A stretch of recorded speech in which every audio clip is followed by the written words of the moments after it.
Halo, hai, selamat pagi.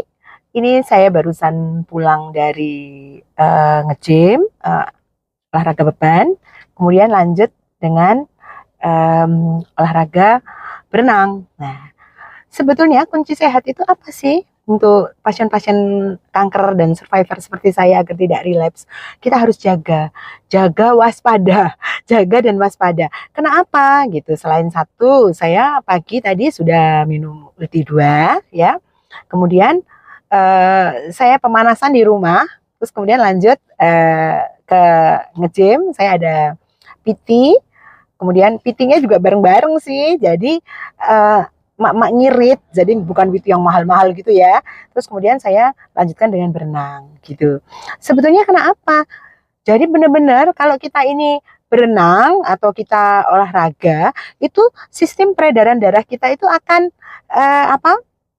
Lancar, dan sistem peredaran darah serta pernafasan kita, tubuh kita yang nyaman, hati yang bahagia itu adalah sesuatu yang sangat ditakuti oleh si sel kanker selain asupan makan kita ya. Jadi apa sih sebetulnya yang ditakuti sama sel kanker itu gitu? Satu yaitu kita minum minuman antioksidan yang benar-benar bisa memblokir makanannya si dia agar dia tidak relapse. Itu yaitu saya menggunakan antioksidan. Uh, ini kebetulan karena Prof Joko membuat baru ya, jadi membuat kombinasi baru saya lagi jadi percobaannya gitu. Jadi ini ada kurkumin dan EGCG gitu. Jadi kombinasi itu ternyata lebih enak gitu. Jadi di badan ini makin seger gitu ya. Terus semalam saya sudah yoga. Terus ada lagi yang ini kita harus berolahraga. Dengan berolahraga ini kita ini stres kita itu hilang karena kita gembira. Kita gembira ketemu dengan teman-teman. Tahu enggak itu tadi barusan saya foto-fotoan dengan teman-teman saya di kolam renang. Terus kemudian waktu yoga juga ketemu dengan teman-teman yang banyak. Nah, ini masih basah nih rambut saya ini, ya, masih dibungkus anduk ya. Karena kita perjalanan pulang ini ada teman saya yang nunut, dia masih beli sesuatu itu di situ. Jadi saya nunggu sebentar. Lah, jadi kita itu benar-benar jaga gitu ya. Obat aja tidak cukup. Jadi kita harus olahraga, harus rutin berpuasa, harus baca Al-Quran, harus bersilaturahim dengan banyak orang gitu ya, agar kita bahagia gitu. Jadi itu adalah tips penting untuk para pasien kanker agar selalu sehat. Jadi makanannya, kemudian minumannya ya, no gula, dijaga, konsentrasi air di dalam tubuh kita mencukupi minimal 2 liter sehari gitu ya. Terus makanan dikunyah dengan baik ya. Jadi kalau bisa mengunyahnya ya 33 kali seperti kita kecil. Jadi benar-benar lembut sehingga dia tercampur dengan enzim amilase, bisa diserap usus sebagai makanan yang halal dan toyib ya. Terus kemudian kita tetap bersilaturahim dengan teman-teman yang banyak gitu. Joget-joget boleh lah, joget-joget ya.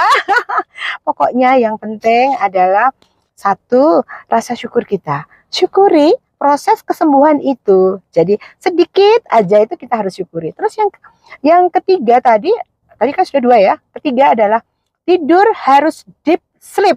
Ya benar-benar yang nyenyak 8 jam.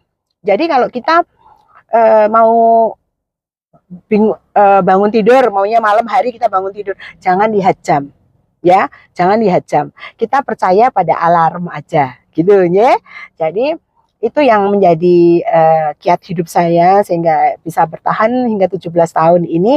Saya sehat, selalu gembira walaupun kondisi wah luar biasa ya, pernah tidak bisa jalan. Kalau penjenengan masih bisa oksigen gratis, saya itu sejak tahun 2008 ya, itu oksigen sudah beli gitu. Ya, dan itu mahal loh saudara-saudaraku. Jadi kita syukuri nafas yang masih gratis ini gitu ya. Saya benar-benar uh, berasa waktu itu benar-benar ya, waktu itu sempat oksigen itu habis, kami tidak punya uang untuk itu ternyata. Saya berdoa, ya Allah kalau memang usia saya dicukupkan segini, tolong saya bisa meninggal dengan husnul khotimah. Itu harapan saya. Terus ternyata jam 10 pagi habisnya oksigen itu kira-kira jam 11 atau 12 gitu ya. Tapi suami saya sudah bilang, "Dek, nanti jam 10 kamu berangkat ke rumah sakit karena udah nginep aja. Karena di sana kan pakai askes, pakai oksigen bisa gratis gitu kan." Terus oh ya gitu. Ternyata jam 10 kurang seperempat atau setengah 10 gitu ya. Pagar saya, rumah saya itu dionteng-onteng. Ternyata bapak yang biasa ngirim oksigen itu datang ke rumah. Ibu saya karena waktu itu masih muda ya, masih cantik 40 tahun, masih cantik 40 tahun yang sudah pakai oksigen full. Nah, terus ibu dia kalau katanya, "Bu cantik, ini Bu ada oksigen, ada yang meninggal," katanya gitu. Waduh, oh, ini oksigennya masih banyak. Saya sudah izin sama orang-orang kantor kalau ini saya pinjamkan ke Ibu sekalian, kan Ibu habis ini oksigennya, tabungnya saya bawa ya Bu ya, nanti Ibu kalau butuh lagi ini, bayangkan, Mas saya dikirimin uh, dua dua setengah tabung sisa yang sudah dibeli sama pasien yang sedo itu, yang meninggal itu, untuk saya teruskan sebagai amal jariah beliau memberikan nafas untuk saya.